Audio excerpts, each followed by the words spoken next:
आज की कहानी है श्रम का मोल यानी मेहनत की कीमत। लोक कथा। एक राज्य के राजा विद्वानों का बहुत सम्मान करते थे। वे उन्हें मौके धन दान दिया करते थे।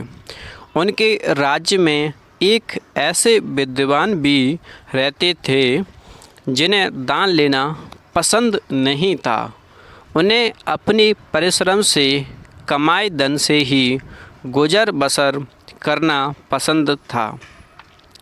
उनकी पत्नी को हर समय यही चिंता लगी रहती थी कि यदि कभी उनके पति बीमार हो गए तो घर की ज़रूरतें कैसे पूरी होंगी।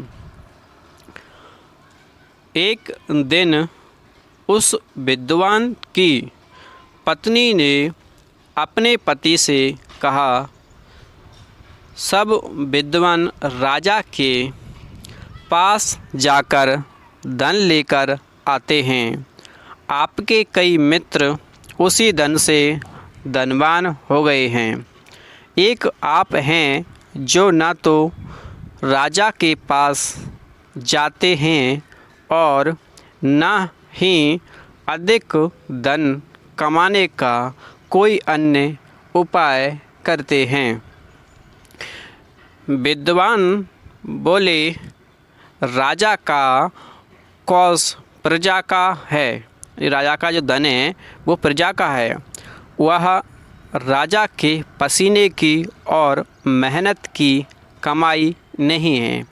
पत्नी बोली, हमें इससे क्या, मैं चाहती हूँ कि आप राजा के पास जाएं। वे औरों की तरह आपको भी बिना धन दिए नहीं लौटाएंगे।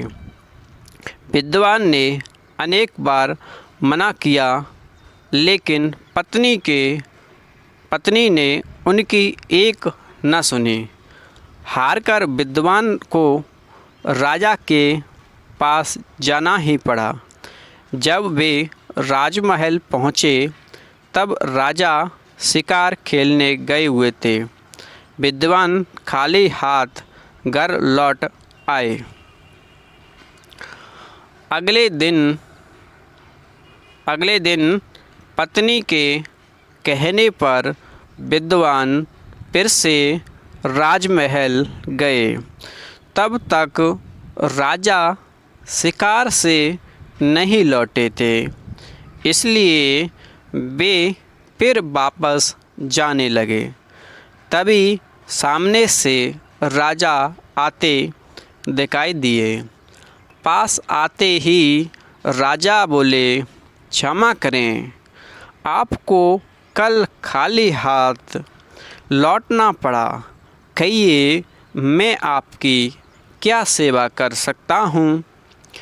विद्वान बोले, राजन, मुझे 4 ऐसे सिक्के दीजिए जो आपने अपनी मेहनत से कमाए हों। राजा सोच में पड़ गए। मेरे कोष में धन तो अपार है, पर मेरी मेहनत का तो एक भी सिक्का नहीं है। राजा हाथ जोड़कर बोले, मुझे 2 दिन का समय दें, मैं आपको अपनी मेहनत से कमाए सिक्के ही दूंगा। विद्वान के जाने के बाद राजा धोती और कुर्ता पहनकर महल से बाहर जाने लगे। यह देखकर रानी ने पूछा, महाराज, आप इस तरह कहाँ जा रहे हैं। राजा ने रानी को सारी बातें बता दीं। रानी बोली, ठहरिए महाराज, मैं अभी आती हूँ। वह भी महंगे वस्त्र और आभूषण उतारकर साधारण सूती वस्त्र पहनकर आई। रानी को इस रूप में देखकर राजा हैरान रह गए। राजा के पास पहुंचकर रानी बोली, चलिए महाराज, मैं भी आपके साथ चलती हूँ। राजा और रानी काम की तलाश में निकल पड़े। वे दोनों मज़दूरों की बस्ती में पहुँचे। वहाँ कई आदमी और औरतें काम की तलाश में घरों से निकलते दिखाई दिए। रानी ने एक औरत से पूछा, क्या हमें भी काम मिल सकता है? उसने कहा, क्यों नहीं? मेरे पीछे पीछे चले आओ। राजा रानी उसके पीछे चलने लगे। एक अधबने मकान के पास पहुँचे। उस औरत ने ठेकेदार की तरफ इशारा करते हुए समझाया, जाओ उससे काम मांग लो। राजा रानी ठेकेदार के पास गए। उसने राजा को पत्थर ढोने का काम सौंप दिया, मगर रानी को कोई काम नहीं मिला। रानी मज़दूरों के बच्चों के पास बैठ गई। राजा टोकरे में पत्थर भरकर उठाने लगे।